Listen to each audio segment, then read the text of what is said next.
ఓడిపోయిన ముఖ్యమంత్రిని, పాత ముఖ్యమంత్రి తీసి జైల్లో వేయటం, కానిస్టేబుల్ కార్యకర్తలతో తన్నించటం, వాళ్ళ ఆస్తులు ధ్వంసం చేయటం, ఇవన్నీ కూడా నడుస్తున్నాయి ఇప్పుడు ప్రస్తుతం.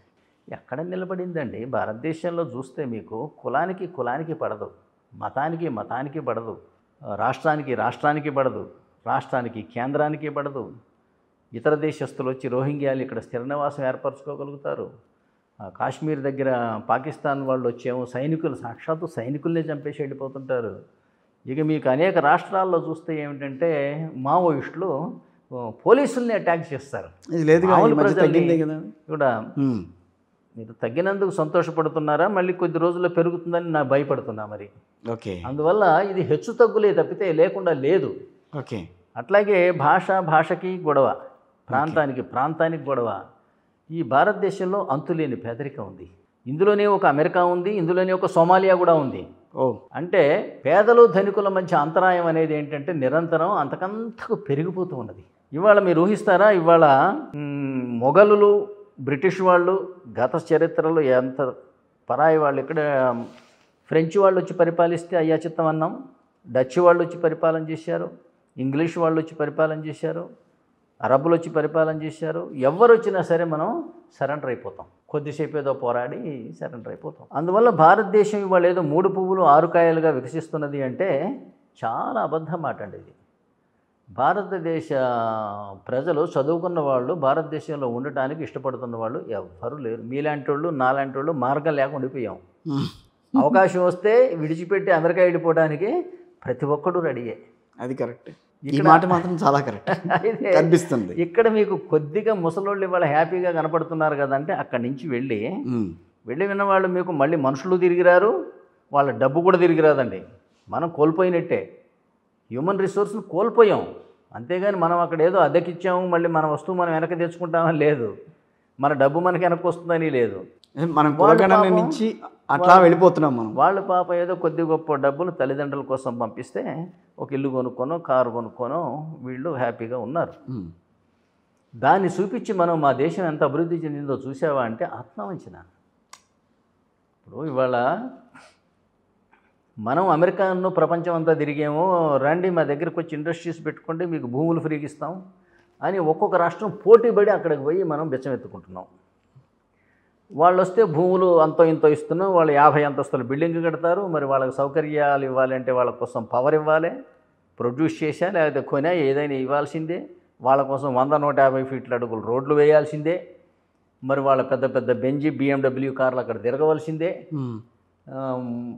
మనకు మిగిలే ఏంటంటే అక్కడ అరటిపళ్ళు కొట్టు పెట్టుకోవడం, బడ్డీ కొట్టు పెట్టుకోవడం, ఈ స్పిల్ అవుట్స్ చిన్న చిన్న ఉంటాయి చూస్తారా, ఇవి మనకు దొరుకుతాయి. కానీ అందులో ఉద్యోగాలు చేసేవాళ్ళు అయితే ఫారినర్సు, లేకపోతే వేరే స్టేట్స్ వాళ్ళు. అంటే నేను చెప్పబోయేది ఏంటంటే ఒక ప్రాంతం అభివృద్ధి చెందడం వేరు, ఆ ప్రాంత ప్రజల అభివృద్ధి చెందడం వేరు. ఓకే. ఆ ప్రాంత ప్రజల అభివృద్ధి చెందాలంటే ఏం జరగాలి? ఆ ప్రాంతంలో ఉన్నటువంటి పెట్టుబడిదారులను ప్రోత్సహించాలి, ఆ ప్రాంతంలో ఉన్న లేబర్ని, టెక్నీషియన్స్ని ప్రోత్సహించాలి, ఆ ప్రాంతంలో ఉన్న ముడిసరుకుని వినియోగంలోకి తీసుకురావాలి, ఆ ప్రాంతంలో ఉన్న టూరిజం అభివృద్ధి చెందాలి. ఇవి బయట మనీ మీ దగ్గరకు వచ్చి కుప్పలు కుప్పలు పడుతూ ఉంటుంది. అప్పుడు లోకల్ ప్రజలు ఆనందిస్తూ ఉంటారు. లేకపోతే ఏమవుతుందంటే మనం ఆ బిల్డింగులు, ఆ 100 ఫీట్ల అడుగుల రోడ్లు, ఆ దగదగలు మెరిసిపోతుంటే చూడండి ఎట్లా బ్రహ్మాండంగా డెవలప్ చేశాను అంటే అది లోకల్ ప్రజల అభివృద్ధికి అది సహకరించదు. అది నిరుపయోగమైనటువంటి అభివృద్ధి అన్నమాట అది. దానివల్ల ఏమవుతుంది, కొంతకాలం తర్వాత భారతదేశం అభివృద్ధి చెందుతుంది, కానీ ఇక్కడ నివసించే వాళ్ళు భారతీయులు ఎవరు? ఆస్ట్రేలియాలో లాగా. ఆస్ట్రేలియా అభివృద్ధి చెందింది, కానీ ఆస్ట్రేలియా అబారిజినల్స్ ఎక్కడుంటారు? ఎక్కడున్నారు? అడవుల్లో వాళ్ళని బంధించి అక్కడే ఉంచుతారు గ్రామాల్లో, అంతేగాని వాళ్ళు మనకు సిటీస్లో కనపడరు. ఆస్ట్రేలియాలో ఉండే వాళ్ళందరూ అక్కడ అబారిజినల్స్ కాదు వాళ్ళు. ఇట్లా అనేక దేశాల్లో ఏంటంటే ఇప్పుడు సౌత్ ఆఫ్రికా నుంచి మీకు క్రికెట్ టీం వస్తుంది, అందులో సౌత్ ఆఫ్రికాలో ఎవరు నల్లగొన్న వాళ్ళని చూసారా మీరు? లేదు. అంతా ఏంటంటే ప్రాంతం అదే ఉంటుంది, వేరే వాళ్ళ అధీనంలోకి వెళ్ళిపోతుంది. ఇదేం డెవలప్మెంట్ అండి? ఇప్పుడు నిజంగా వేరే వాళ్ళు వచ్చి ఫ్యాక్టరీస్ పెడితే డెవలప్మెంటే అయితే మనం ట్రైబల్ ఏరియాస్లో వేరే వాడు ఇల్లు కొనుక్కోవడానికి వీల్లేదని ఎందుకు అంటున్నాం? అభివృద్ధి అవుతుందిగా మరి అక్కడ పోయి ఇండస్ట్రీస్ పెట్టినవారు. అభివృద్ధి అనుకుంటే మరి కాశ్మీర్లో ఆర్టికల్ 35A పెట్టి ఇక్కడ ఎవరు ప్రాపర్టీస్ కొనడానికి వీల్లేదని ఎందుకన్నారు? అభివృద్ధి కావడానికి మీరు వ్యతిరేకమా? ఇది రక్షించే విధానం. అది ఓకే. రక్షించే విధానం బదులు ఏంటంటే ఈ ఫారినర్స్ని తెచ్చి ల్యాండ్ ఇచ్చి వాళ్ళు బిల్డింగ్లు కట్టుకొని సంపాదించి డబ్బంతా తీసుకెళ్ళిపోతుంటే మనం తప్పట్లు కొట్టడం ఏంటంటే ఆత్మవంచన. ఇది అభివృద్ధి కాదు. దీనివల్ల మనకు పొల్యూషన్ అరటి పండ్లు, బడ్డీ కోట్లు, వాచ్మెన్ల పోస్టులు తప్పితే అంతకు పెద్దగా ఏం రావండి. ఏదో చిన్న చిన్న ఇది సరైన అభివృద్ధి కాదనేది సరైన మోడలు కాదు. ఇది తెలంగాణ కూడా అభివృద్ధి పదంలో వెళ్ళట్లేదని అంటారా? ఎంత మాత్రం కాదండి. ఇది అభివృద్ధి కానే కాదండి. ఇదంటే మీకు ఈ స్థానిక ముడి సరుకులు ఎక్కడ వాడుతున్నారు, స్థానిక పెట్టుబడిదారులను ఎలా చేస్తున్నారు? అమెరికా నుంచి తెచ్చుకుంటున్నారు పెట్టుబడిదారుని. మరి ఆంధ్ర పెట్టుబడిదారులను ఎందుకు వెళ్ళగొట్టారో, అమెరికా వాళ్ళని ఎందుకు పిలుచుకుంటున్నారో నాకు అది ఏం అర్థం కాదు. ఓకే. ఇక్కడ పెట్టుబడిగా మరి వాళ్ళు కూడా పెట్టింది, మరి ఎందుకు వాళ్ళు ఎమ్మడపడ్డాం? తెలుగు రాష్ట్రాల్లో రాజకీయాల గురించి మాట్లాడదాం.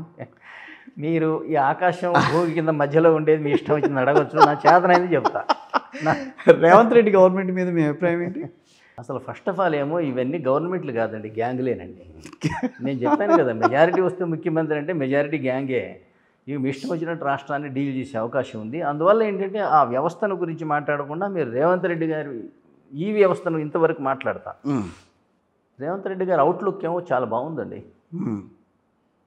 ఆయన మూసీ నది ప్రక్షాళన చేయటం అనేది చాలా గొప్ప ఆలోచన. హైడ్రా కూడా గొప్ప ఆలోచన. హైడ్రా కూడా చాలా గొప్ప ఆలోచన. ఇంప్లిమెంటేషన్ అనేది ప్రజల్లో ఇప్పుడు ఒక భయం అయితే నెలకొన్నది. ఏమని? నాలాలు ఆక్యుపై చేస్తే ఊరుకోరు, చెరువులు ఆక్యుపై చేస్తే ఊరుకోరు అని ప్రజల్లో ఏంటంటే అంతకుముందు విచ్చలవిడితనం. ఆ విచ్చలవిడితనానికి కారణం ఎవరు? మళ్ళీ నాయకు వాళ్ళే స్వయంగా ఆక్యుపై చేశారు. ఇప్పుడు నిర్ద్వందంగా ఏంటంటే అవతల ఉన్నది ఎవరు అని చూడకుండా వాటిని కూలగొట్టడం అనేది, వీళ్ళు పర్మిషన్స్ తీసుకొని బ్యాంకు లోన్స్ తీసుకొని కట్టినవి కూలగొట్టడం అయితేనేమో తప్పే. వాళ్ళకి ఏదైనా మరి తగినంత నష్టపరిహారం చూపించకుండా, ఎందుకంటే ఆ జరిగిన తప్పు వ్యవస్థది కూడా ఉంది. ఇప్పుడు మరి వాళ్ళకి సబ్ రిజిస్ట్రార్లు రిజిస్ట్రేషన్ సెట్ చేస్తున్నారు, రెవెన్యూ వాళ్ళు క్లియరెన్స్ సర్టిఫికేట్లు ఎట్టిస్తున్నారు, మరి నాలా సర్టిఫికెట్లు ఎట్టిస్తున్నారు, మరి గ్రామ పంచాయతీ పర్మిషన్ సెట్లు ఇస్తున్నారు. అందువల్ల అవన్నీ చూసి కామన్ మ్యాన్ నష్టపోయి మోసపోయి కొనుక్కున్నాడు. వాడిని మీరు శిక్షించకూడదు. ఇవాళ దానికి బాధ్యులు ఎవరైతే వాళ్ళ నుంచి మీరు వసూలు చేసి వీళ్ళకి ఇవ్వాలి, కూలగొట్టండి, కానీ దాని తగినంత కంపెన్సేషన్ వీళ్ళకి ఇవ్వాల్సిందే. రైట్. సిస్టమ్ మీద ఆధారపడి వాళ్ళు అయితే ఇన్నోసెంటే కదా. అందువల్ల ఏంటంటే మరి మూసీని ప్రక్షాళన చేయవలసిన అవసరం ఉందా లేదా? ఇంత విశ్వనగరంగా చేస్తామని చెప్పుకుంటూ ఈ నగరం మధ్య నుంచి ఒక మురిక్కాలం ఇలా ప్రవహించడం అనేది పద్ధతిగా ఉందా? లేదు. దీన్ని ఒక లిమిట్ చేసి దీనికి ఒక సరైన మార్గం చూపించవలసిన అవసరం ఉంది. దాన్ని నా అభిప్రాయం ఏంటంటే దాన్ని 3 పాయలుగా వర్గీకరించారా. ఆ మధ్యలో ఉండేదేమో స్వచ్ఛమైన నీరు ప్రవహించేది ఉంటుంది. దానికి అటుపక్క సిటీకి అటుపక్క నుంచి వచ్చే మురుగంతా అటుపక్క కాలం ఉండాలి, లెఫ్ట్ సైడ్ ఏమో ఇటు నుంచి వచ్చే మురుగంతా దీనికి కాలం ఉండాలి. మొత్తం 3 పాయలుగా విభజించవలసి వస్తుంది. అది ఒక్కోటి 100 అడుగులు, మిగతా ఏమో కనీసం 75 అడుగులు, 250, 300 అడుగుల వెడల్పుతోటి దాన్ని చేయాల్సి ఉంటుంది. చేస్తే అప్పుడు ఆ మురికి నీళ్ళను ఈ స్వచ్ఛమైన నీళ్లు కలవకుండా ఉంటాయి.